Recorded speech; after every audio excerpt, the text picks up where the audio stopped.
Now, people, pursuant to the ongoing investigation in relation to the circumstances surrounding the death of Adriana Younge, the Guyana Police Force wishes to confirm that the owner of AA Hotel, who was in police custody, was released after the statutory detention period had elapsed. He was thereafter instructed by investigators to report on a daily basis to the station until the outcome of the investigation. Further, the Immigration Department has blacklisted or prohibited the owner of the hotel from leaving the jurisdiction. Additionally, DNA samples obtained from the said individual and those of Adriana Younge will be escorted this evening by a forensic investigator for advanced testing and analysis to be conducted at the Mount Sinai Health Center system in New York.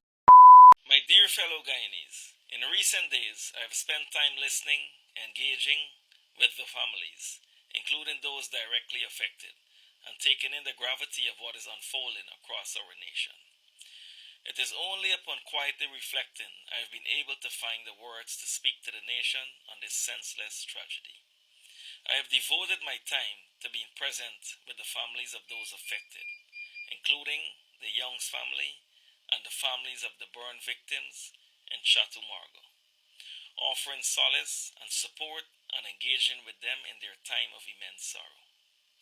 We find ourselves in a period where confidence in the systems meant to uphold and safeguard society has been profoundly shaken. The emotions people are experiencing, anger, fear, frustration, are entirely valid and cannot be ignored.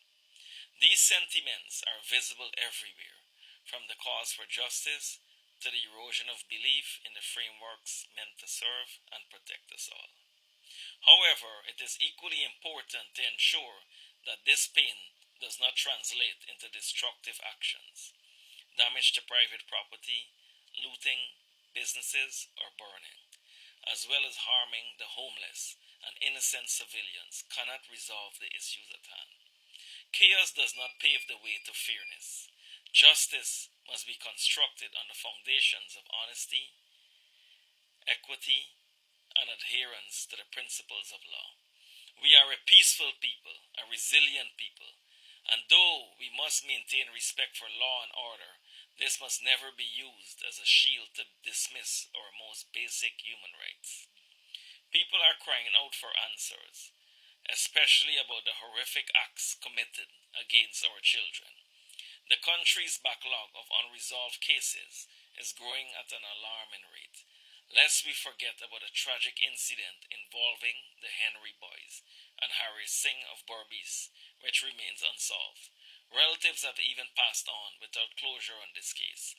These are not just statistics or headlines. These are our children, our future. The population deserves full truth and accountability.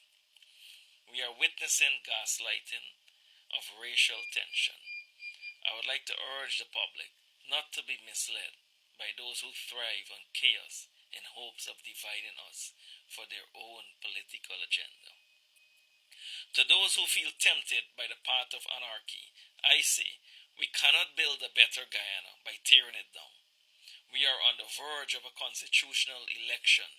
It is an opportunity to exercise our franchise, to speak through the ballot, and to begin the process of healing and renewal. This is our chance to give the system a chance to right itself, to show the world that Guyana can face its challenges with maturity, transparency, and peace. It is important to remember that there are good police officers in this country. There are impartial judges who still believe in fairness, and there are citizens of every race and religion who simply want to live in a country where justice is not selective and dignity is not a privilege but a right. We must rise above division, I say, especially to our Hindu brothers and sisters whose community has endured heightened tensions in recent days. You are not alone.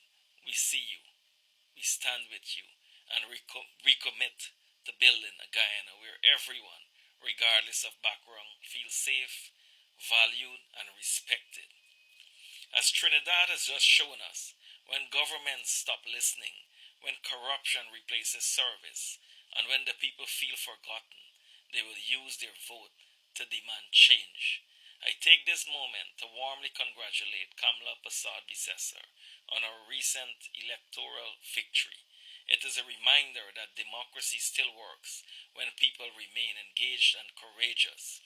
I commend the people of Trinidad for their unwavering commitment to advocating for the change they envisioned, and also commend the incumbent government for facilitating a peaceful transition in response to the will of their people. Let this be a turning point for us as well. Not a time to collapse in despair, but to rise with renewed purpose.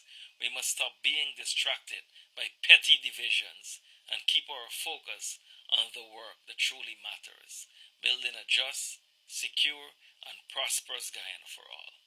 In the days ahead, we will need leadership that does not just react, but restores. Leadership that can bring healing, build trust, and guide us forward with integrity. I am committed to being part of that leadership, not for power, but for progress. Let us reposition ourselves individually and collectively. Let us recommit to fairness, to service, to rebuilding this nation for every citizen, not just the privileged few.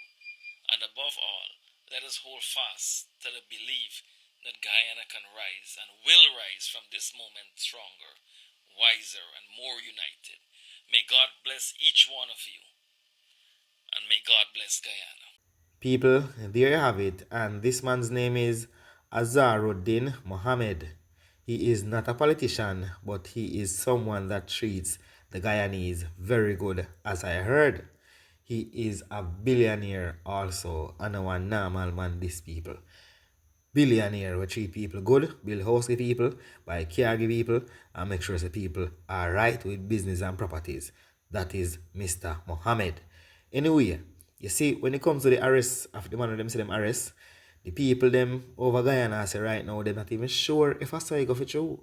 So people, listen out for further details. Big up on yourself. I'm out.